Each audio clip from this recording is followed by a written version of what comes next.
Salut tout le monde, ici Majmalker au micro. J'espère que tout roule pour vous, que vous êtes en forme, en paix, en caféiné. Hier, c'était pas une blague. On a eu droit à 1h37, oui, vous avez bien entendu, d'interviews non-stop entre Majid Tebboune et Abdelmadjid Tebboune. Une avalanche de sujets, tous plus brûlants les uns que les autres, censés refléter ce qui turlupine le peuple algérien. L'actu locale, les tensions mondiales, le souk politique, l'état de l'économie, bref, du lourd. C'était le 7 février 2026. Et franchement, l'entretien valait son pesant de cacahuètes. À chaque intervention du président, on découvre un nouveau monde. Enfin, un monde où les chiffres dansent la lambada et où la réalité sociale semble être un concept flou.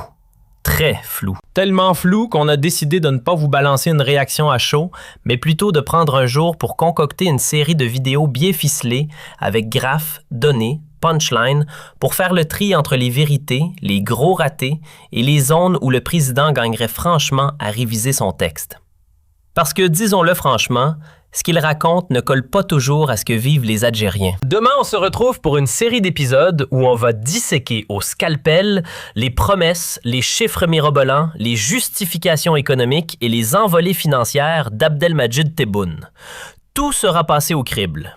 Mais en attendant, revenons à l'entretien d'hier. Le président a déroulé son monologue sur les trains, les rails, les billets, larges évidemment, les salaires et tout le tralala économique. Mais quand il s'est agi de parler de ce qui devrait être le cœur de tout débat démocratique, la révision constitutionnelle, là, il a expédié le sujet en mode ultra rapide. Une brève parenthèse dans un discours chargé. Pourtant, la Constitution, c'est pas un simple détail administratif, c'est le socle de toute république digne de ce nom, le garde-fou de la stabilité nationale. Et pourtant, entre décembre 2025 et janvier 2026, la présidence évoque une soi-disant révision technique. On nous glisse quelques propositions, 7, peut-être 10 selon les versions, mais dans une opacité totale. Rien de clair, aucune explication sérieuse, pas le moindre débat public. Même lors de la conférence finale tenue par le directeur du cabinet de Tebboune à l'ancien Parlement, tout a été servi froid, flou, limite bâclé. Bref, un projet qui prétend réformer la base du pays sans jamais la rendre compréhensible aux citoyens. Quand vient le moment fatidique de parler des fameuses 12 propositions de réforme constitutionnelle, Abdelmadjid Tebboune commence en mode zen.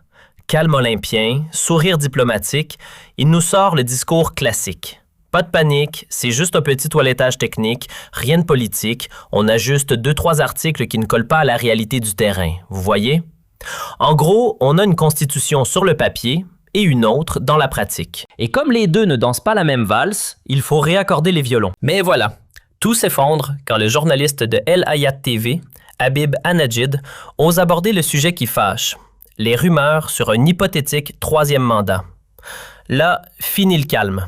Le président perd patience, détourne le regard et zappe totalement la question. Pourtant, soyons honnêtes, la question n'était ni agressive ni provocante. Pas un « Monsieur, le président, allez-vous vous représenter ?» Non, juste une simple remarque du style « Il circule certaines informations selon lesquelles vous envisageriez un troisième mandat. » Mais ce qui pique, c'est que même formulée avec des pincettes, la question dérange.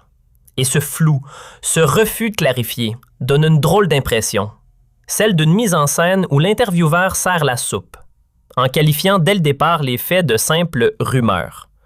Comme ça, pas besoin d'y répondre sérieusement. Un vrai journaliste, un de ceux qu'on n'ose presque plus imaginer en Algérie, poserait la question sans détour. Si j'avais l'opportunité de m'asseoir face à Abdelmadjid Tebboune, je ne tournerais pas autour du pot. Monsieur le Président, est-ce que vous comptez respecter la Constitution et passer la main en 2029, ou bien vous mijotez discrètement un troisième acte sous prétexte de révision technique? Mais voilà, au lieu de journalistes, on a des figurants sur commande, des porte-voix apprivoisés qui posent les questions que le pouvoir a envie d'entendre pour que le président puisse dérouler tranquillement ses réponses toutes faites. Et résultat, la question de fond, celle que tout le monde se pose, est mal posée. Et Tebboune, fidèle à lui-même, aucune réponse concrète, pas l'ombre d'un éclaircissement. Il commente, il brode, il détourne. Il sort l'artillerie lourde contre ceux qui osent parler de troisième mandat. Ennemi de la patrie, vendu à l'étranger, traître à gogo, mouton perdu, jaloux aigri, et j'en passe. Il ne manquait plus que les camisoles et les insultes de caniveau. Ce qui est cocasse, c'est que le même président qui veut criminaliser l'insulte, la diffamation et toute forme d'attaque verbale semble incapable de s'en empêcher quand il s'agit de ses opposants. Il insulte plus vite que son ombre. Bref, Abdelmadjid Tebboune s'est carrément hissé au rang de champion olympique de la contradiction. Il prêche la morale en mode hors la loi. Mimou. Ce que j'ai vu hier, c'est un président clairement mal à l'aise, agacé, presque sur les nerfs. Si Abdelmadjid Tebboune n'a pas l'intention de s'accrocher à son fauteuil au-delà de son mandat, alors pourquoi ne pas le dire, tout simplement? Pourquoi ce silence gênant? Pourquoi cette esquive encore une fois? Rien n'empêche de parler franchement aux Algériens. Et croyez-moi, les occasions pour clarifier ses intentions d'ici 2029, ce ne sera pas ce qui manquera. Est-ce qu'il compte vraiment se retirer comme prévu? Ou est-ce qu'il envisage de rester encore un peu? Ou beaucoup? La réponse pourrait être simple, un oui ou un non. Et pourtant, le flou reste total. De notre côté, à Algérie Part, et moi, humblement, en tant que votre chroniqueur infatigable, je maintiens ce que j'ai toujours dit. Nos sources sont formelles, nos documents solides. Tebboune n'a jamais visé un troisième mandat. Non, sa manœuvre serait bien plus subtile. Rallonger discrètement son deuxième mandat de 2 années supplémentaires. Tout est là, noir sur blanc, dans nos émissions passées, nos analyses, nos révélations publiques. Elles ont été diffusées, commentées, recoupées, et le temps viendra où l'histoire les confirmera. Ce n'est pas de la spéculation, ce sont des faits. Jamais, au grand jamais, nous n'avons évoqué l'idée d'un troisième mandat. Ce qu'on a toujours mis sur la table, c'est une rallonge discrète du second. 2 petites années en bonus, comme par magie. Voilà la vraie discussion. Alors, cher monsieur Tebboune, vous qui vous proclamez défenseur de la liberté d'expression, permettez qu'on l'utilise, cette liberté, pour vous poser une question limpide. En 2029, est-ce que vous rendrez les clés du pouvoir, oui ou non? La loi fondamentale de ce pays est très claire. Ni prolongation, ni mandat supplémentaire. Et pourtant, dans votre fameuse révision technique, les contours sont tellement flous qu'on dirait un brouillon d'étudiants en panique. Vous parlez aujourd'hui de dysfonctionnement constitutionnel? Soit, mais ce texte, c'est vous qui l'avez pondu. Il a été adopté en novembre 2020, en plein chaos sanitaire. Et pourtant, ce n'est qu'à la toute fin de 2025, voire janvier 2026, que vous découvrez, oh surprise, qu'il y aurait des articles à corriger. Alors pardon, mais ça sonne creux. 5 ans pour repérer des défauts techniques dans une constitution toute neuve. On nous prend pour qui exactement? Moi, ça me dépasse. Imaginez la scène. Je suis président de la République, je prends la plume, je rédige une toute nouvelle constitution, rien que ça, et je la soumets au peuple en plein chaos sanitaire mondial. Résultat, une participation fantôme. Le taux d'abstention dépasse les 80%, un record olympique, pendant que le Covid fauchait des vies. On s'en souvient tous, novembre 2020, l'Algérie organisait un référendum pendant que les hôpitaux suffoquaient. Et malgré une adhésion réelle qui ne dépassait même pas les 14% selon certaines sources, le texte est tout de même validé, entériné, mis en vigueur. Circulé, y a rien à voir. Cette constitution, elle vit sa vie depuis 2020. Elle s'applique dans toutes les instances. Et pourtant, surprise, c'est seulement 5 ans plus tard, oui, 5 ans, qu'on découvre subitement qu'elle serait truffée de problèmes techniques. Personne n'avait rien vu venir. Aucun juriste, aucun conseiller, aucun ministère. Le bug s'est réveillé comme par magie, au moment pile où Tebboune entame son second mandat. Un mandat d'ailleurs obtenu via une présidentielle anticipée aux allures de mauvaises pièces de théâtre, tenues dans des conditions plus que douteuses et sans base légale solide. Rappelons-le. Rien ne l'autorisait à raccourcir son premier mandat, mais il l'a fait quand même. Et donc, une fois cette manœuvre passée, il aura fallu 1 an et demi de plus, entre septembre 2024 et décembre 2025, pour que, tout à coup, on pointe du doigt une faille dans le texte fondamental. Étonnant, non? Ou plutôt, très pratique. Mais enfin, c'est quoi exactement ce fameux problème technique dont parle Tebboune? Parce que franchement, ces explications, c'était du grand art. Un chef-d'œuvre d'absurde. Entre le mandat d'appel au conseil machin, les réunions ministérielles floues et les histoires de procédure, on nage dans le flou artistique. Et soyons sérieux 2 secondes. Si ces bugs constitutionnels existent vraiment, pourquoi ne pas les avoir détectés avant de lancer la Constitution en 2020? Avant même de la soumettre au référendum? C'est un minimum, non? On ne valide pas une loi fondamentale à l'aveugle comme un clic sur « J'accepte les conditions ». C'est comme si vous construisez une maison. Vous terminez les murs, le toit, tout, et au moment d'entrer, vous réalisez que les fondations sont pourries. Ah bon? Fallait y penser avant de couler le béton, non? Là, on parle pas d'un règlement intérieur de club de pétanque. On parle de la Constitution, le socle juridique du pays. Alors venir nous dire, 5 ans après, « Ah oui, il y a des problèmes, mais rien de grave, ça menace ni la stabilité ni l'avenir de l'Algérie. » Eh bien justement, si c'est pas grave, pourquoi vous y touchez? Pourquoi revenir là-dessus? Ça sent la manœuvre politique camouflée sous un prétexte technique. Et ça, tout le monde le comprend. Sauf ceux qui font semblant de ne pas comprendre. Dans un monde un tant soit peu logique, c'est à la Cour constitutionnelle de prendre la parole quand un texte fondamental montre des failles. Elle organise un colloque, publie une étude rigoureuse et alerte les institutions.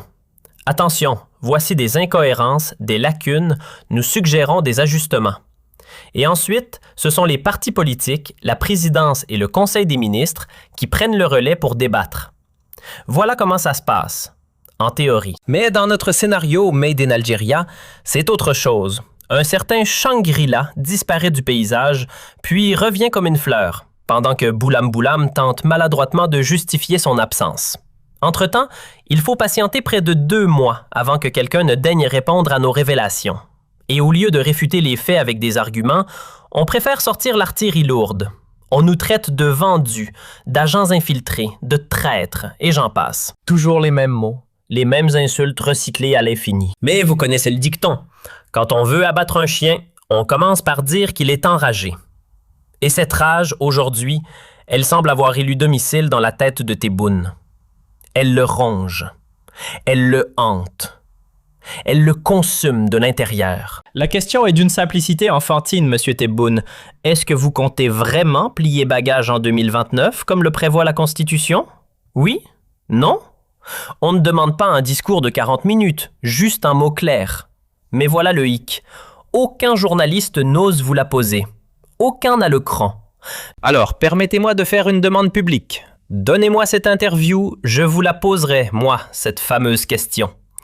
Et tant qu'on y est, expliquez-nous donc ce mystère. Pourquoi avoir bidouillé la Constitution si peu de temps après le démarrage de votre premier mandat et rebelote dès la première année du second? C'est étrange, non? Vous aviez 5 ans entiers pour soulever ces soi-disant problèmes techniques. Mais bizarrement, c'est seulement une fois bien installé dans votre second mandat que vous vous rappelez que, tiens, il y a un truc qui cloche dans le texte. Et toujours cette même pirouette. Aucune réponse nette, que des détours. Alors, je repose la question, calmement mais fermement. Allez-vous partir en 2029? Ou va-t-on encore nous servir une énième manœuvre pour rester au pouvoir? Allez-vous permettre qu'une élection présidentielle libre et transparente ait lieu sans vous dans le décor? Est-ce que vous avez le courage politique de dire « j'en resterai là ». On attend. Voilà la question que tout un pays attend. Monsieur Tebboune, allez-vous lâcher le pouvoir en 2029 ou non?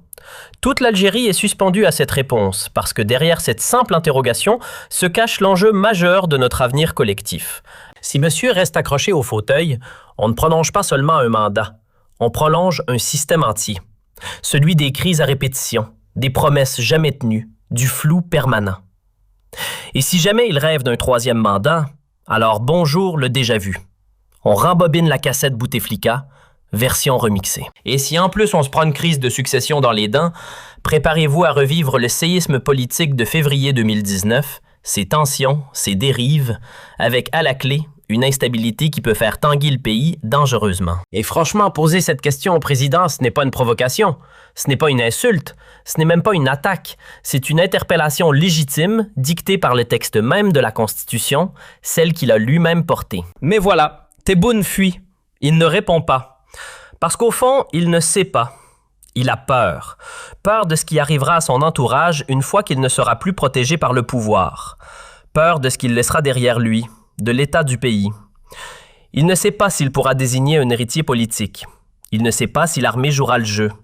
Il ne sait pas si les institutions le suivront ou le lâcheront. Et surtout, il redoute la réaction du peuple. Sera-t-il rejeté? Sera-t-il regretté? Est-ce qu'on lui dira merci ou dégage? Il est en plein brouillard, complètement perdu. Tebboune, aujourd'hui, c'est un capitaine sans boussole. Il s'est embarqué dans un deuxième mandat, mais on sent qu'il rame dans le brouillard. Après avoir échoué à marquer des points pendant le premier, le voilà qui tente de rattraper la casse en lançant de gigantesques projets. Du béton, des milliards, des annonces spectaculaires, sans qu'on sache jamais si ça rapportera un seul dinar à la nation. Il n'a pas les clés de l'innovation. Il ne comprend pas les ressorts de l'industrie moderne. Alors il compense en posant des rails. Des rails où, vous demandez? Dans le désert. Littéralement. Pourquoi? Parce qu'il croit dur comme fer que l'Algérie dite profonde, celle qui n'a pas de métro mais qui a des dunes, va le porter en triomphe. Les grandes villes, elles sont déjà perdues pour lui. Alger, Oran, Constantine, tout ça est hors de portée. Alors il mise tout sur les zones oubliées. Il construit pour ceux d'en bas, dans l'espoir qu'ils lui rendent l'appareil dans les urnes. « Voyez, j'ai bâti pour vous, dit-il. » Mais construit-il ce qu'il demande vraiment? Et voilà le vrai nœud du problème. Car entre un TGV qui traverse le vide et un hôpital manquant, entre des rails flambant neufs et des écoles délabrées, que veulent réellement les habitants de Tamanrasset, de Béchar? Des routes praticables? Des soins décents? Des emplois? Ou un train qui ne s'arrête nulle part? Personne ne le sait. Et pour cause, aucune donnée, aucune étude sérieuse, aucune consultation. On gouverne au feeling, en improvisant. On prend des décisions derrière un rideau opaque. Et Tebboune, au milieu de tout ça, se perd. Il explose dès qu'on évoque son avenir, parce qu'au fond, il ne sait plus s'il veut partir ou s'accrocher. Mais il va falloir choisir. Et surtout, il va falloir répondre. Face au peuple. Sans détour.